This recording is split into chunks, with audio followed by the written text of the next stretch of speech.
Hey everybody, it's Saturday and I've been spending my day working on writing a letter to the Miguel Cardona, the secretary, the incoming Secretary of Education. And Zakia and I did a talk earlier this week, and I had a really extensive, it was like a 3-hour discussion presentation with like 100 slides. But I really meant to actually write him an open letter, because I think that my open letter to Zach Bush made the rounds pretty well. And so I thought, well, I'm gonna, I'll try this again. I'll try to sort of encapsulate this 3-hour talk into an open letter, because I have some concerns on the background of Dr. Cardona. He's,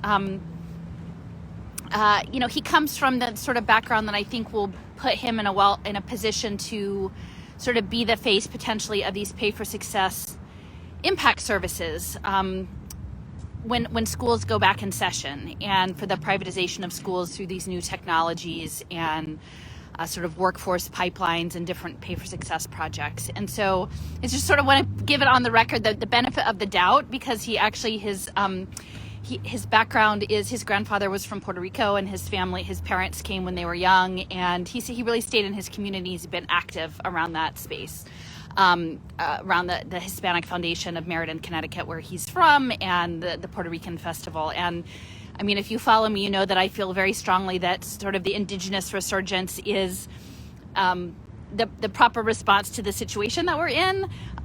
So I wrote this letter. I just finished it up. It's getting a little dark here, but I was like, where can I go? Like at the end, I had actually gathered some tobacco, a nicotiana leaf.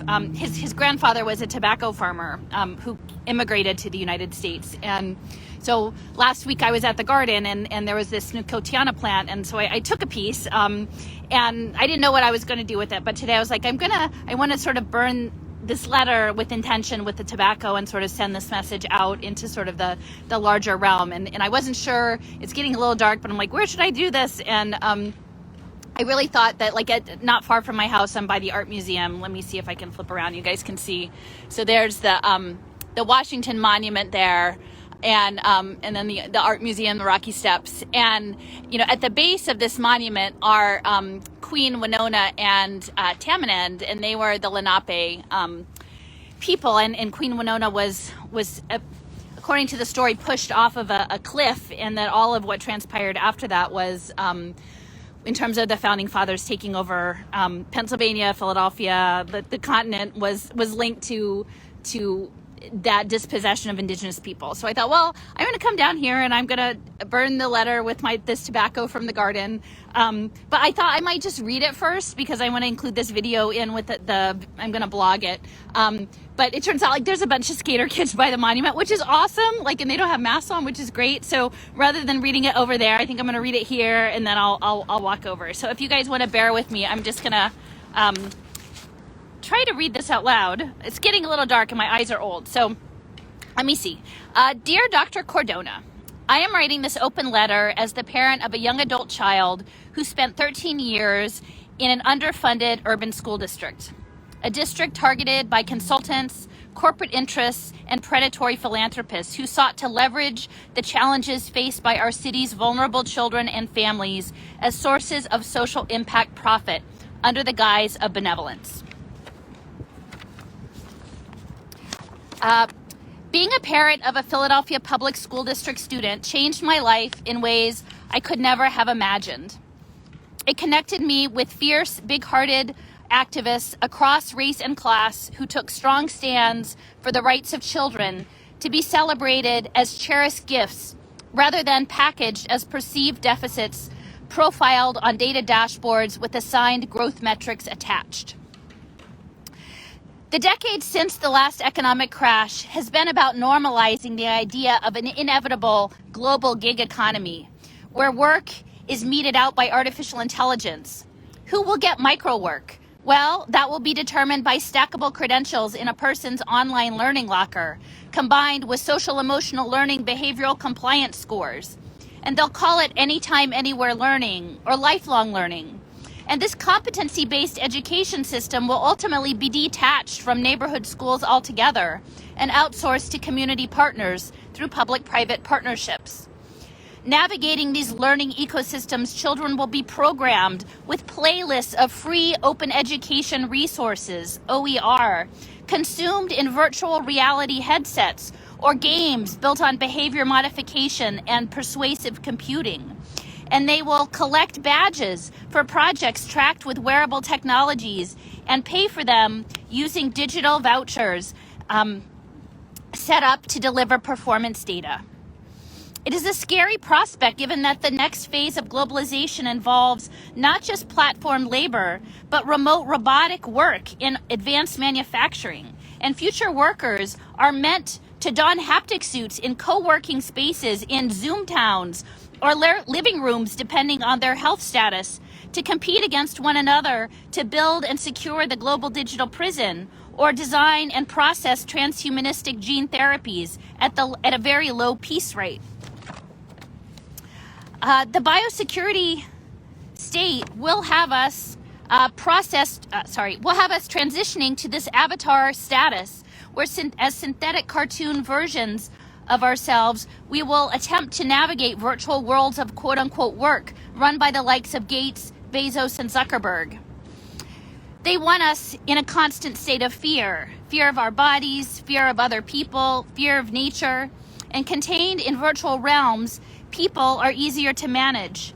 Signals intelligence used to corral the chaotic beauty of spirit and authentic community. And if we allow our education systems to condition children from a young age to accept this, how will future generations even know what it's like to live in the real world? It is time that we refuse Google's box and Alphabet's smart city biosurveillance. Starting in utero, through pre-K and career-aligned pathways and perpetual reskilling, children will be triaged for a dystopian future. Ever more sophisticated technologies will identify mindset, grit, and resilience. Labeled gammas, deltas, epsilons, a majority of low-income toddlers will be placed into feedback loops with prescribed digital therapeutics, optimizing them to their position in society. Within this established caste system, they will say that they are engineering equity, and wages, debt, social welfare, and transactions in smart environments will be managed through digital wallets, permanent records against which a person's relative worth as human capital investment can be evaluated in real time. The elite imagine a future as a game of humanopoly, where investors hold children as data commodities in their portfolios. And that is why Pay for Success got inserted into the Every Student Succeeds Act. And that is why Obama gutted FERPA, student data privacy protections. Social impact futures markets run on interoperable data, and community schools will emerge as rich nodes of data extraction for children and families in need of wraparound services. EdTech, telemedicine, teletherapy, online disability services, parent workforce training, and food and housing assistance will be privatized and linked to investment markets matched to the United Nations Sustainable Development Goals. The United Way has partnered with the Federal Reserve on plans to re-engineer the nation's workforce. And I expect their ALICE, Asset Limited Income Constrained Employed program for the working poor, will interface with the data sharing agreements they established between schools and community partners in the years across the country in the years before lockdowns catalyzed mass economic dispossession. Eric Schmidt says data is the new oil, and the elite intend to frack the world's children in order to get it. My experience navigating the public education system as an adult led me to question much of what I had been taught growing up in a well-funded districts in southern corporate suburbs. I began to realize that while pitched as the key to upward mobility, compulsory education in low-income communities serves as a sophisticated gatekeeping role.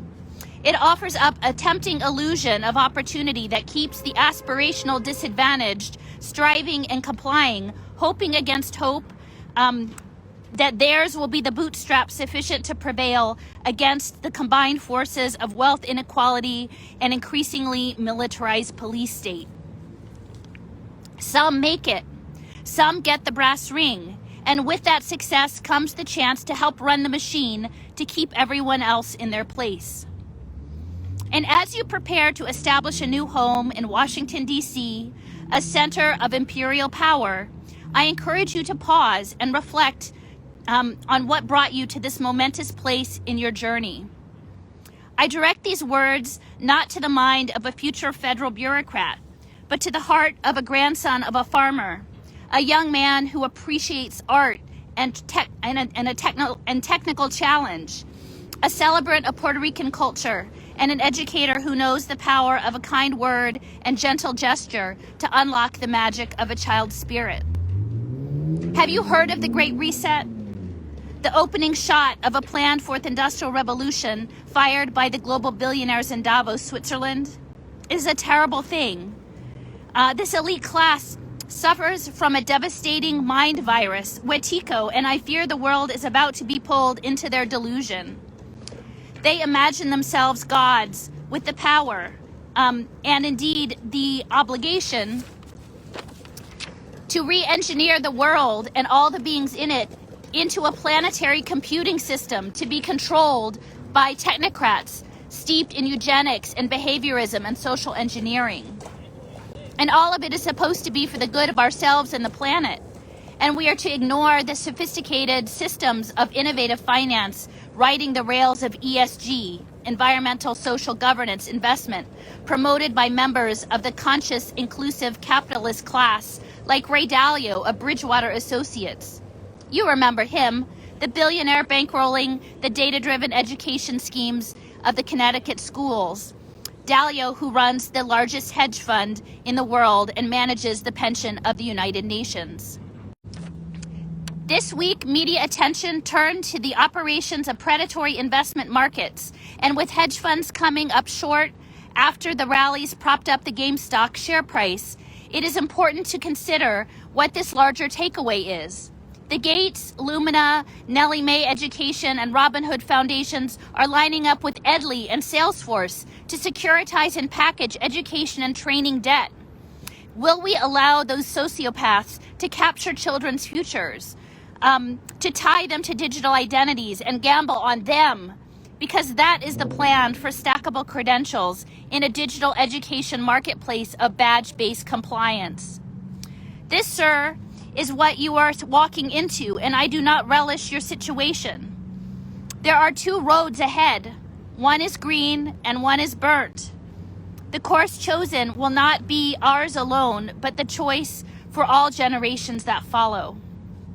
Compulsory education in this country has been designed to feed children into industry. It created channels for the alphas and the betas to manage the gammas and the deltas and the epsilons and feel justified in doing it. And it transformed children of the soil into children of the factory, into children of the call center, and now it appears children are to be virtualized as cartoon representations and confined in digital cages, because that is what the next phase of capitalism, biocapitalism, demands. We are moral beings. We exist in relationship, and we hold power to affect outcomes even against almost unimaginable odds. And it is in my heart that I believe the way out is of this morally deranged future is grounded in indigenous resurgence. Artificial intelligence is the ultimate settler colonizer.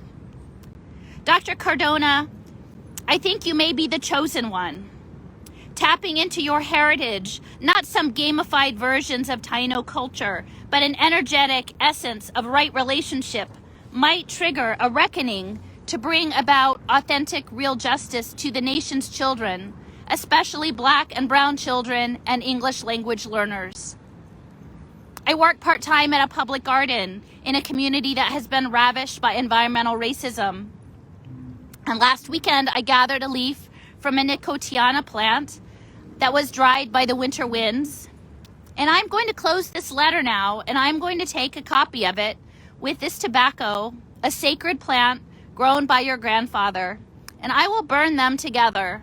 And I will send this intention for a humane future, of a loving, creative, liberatory education to the realms of the ancestors, because they are with us.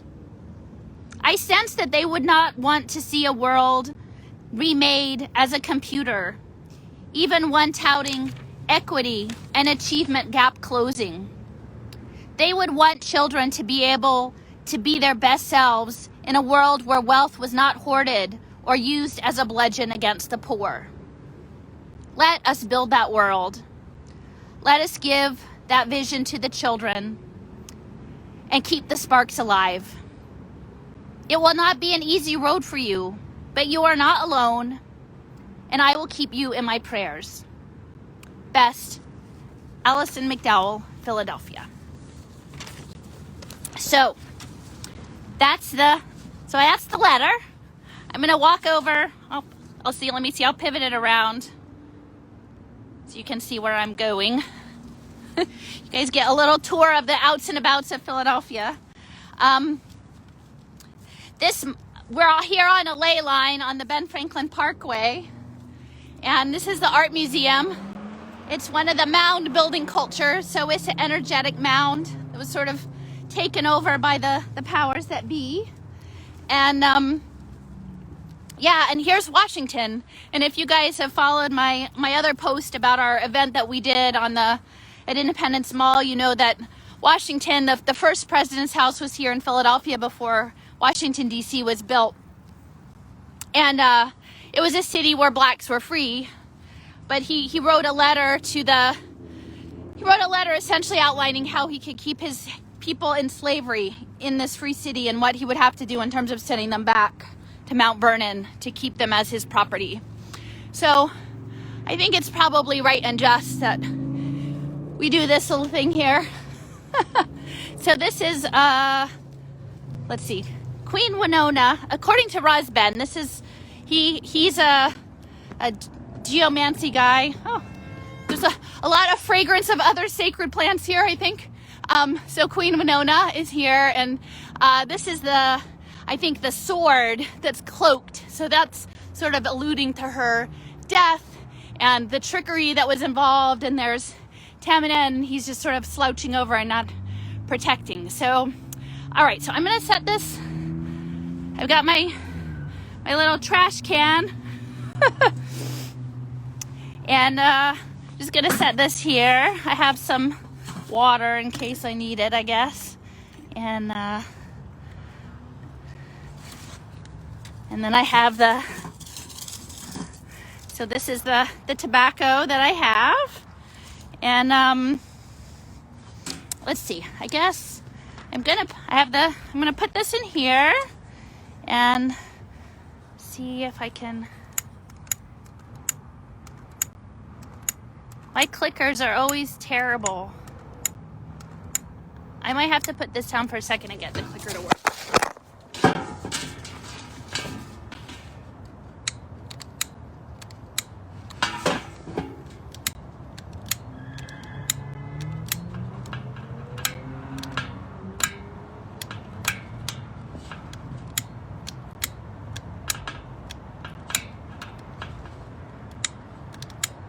Sorry guys, this clicker thing is pretty bad. Here, I'm gonna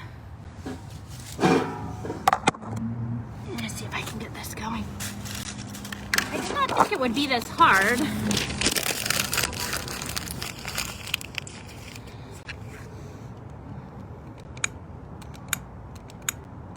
Catch paper on fire, right?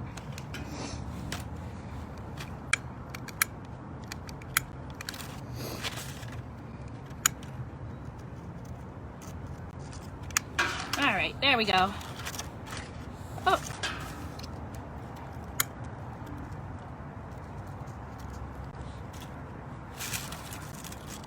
All right.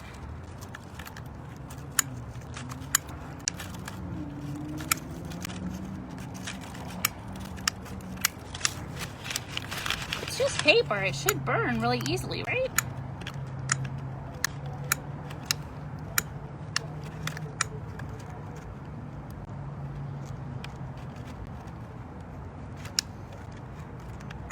Well, we'll get the idea. Let me see. I should just buy a better lighter, I think.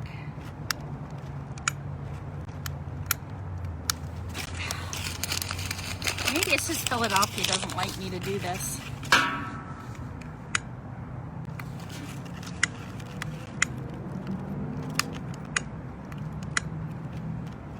Feel free to ring off if you're tired of watching me try to do this.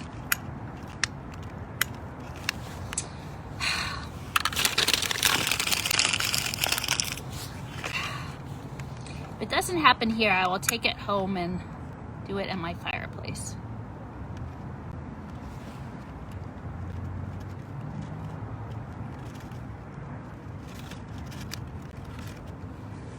Alright, this feels a little better. Alright. Have some.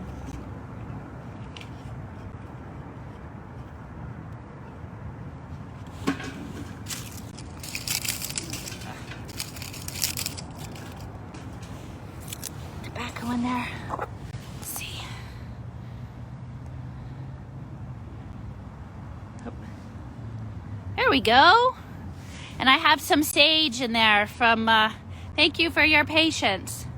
Oh, look, you can see the smoke. That's sage from the, from South Dakota, from Lakota land. So, again, this is sending our intentions, right, for a humane future, because the way that the teachings of our children and how the children are taught will mean the difference between having a cartoon future in a military video game for hedge funds and having an actual, real and beautiful future that we can actually build a better world. And it's not that kind of build back better, not at all. You know, that we are the sparks. And you know, you guys, if anybody was looking, yesterday is kind of a dud day, and even like trying to get my thoughts together to write this letter. But I do believe that there's more going on than just what we can see on the surface. And I think that these people are overreaching. I think that there's a psychosis of what's going on there, and I believe the ancestors are with us, and they don't want a planetary computer.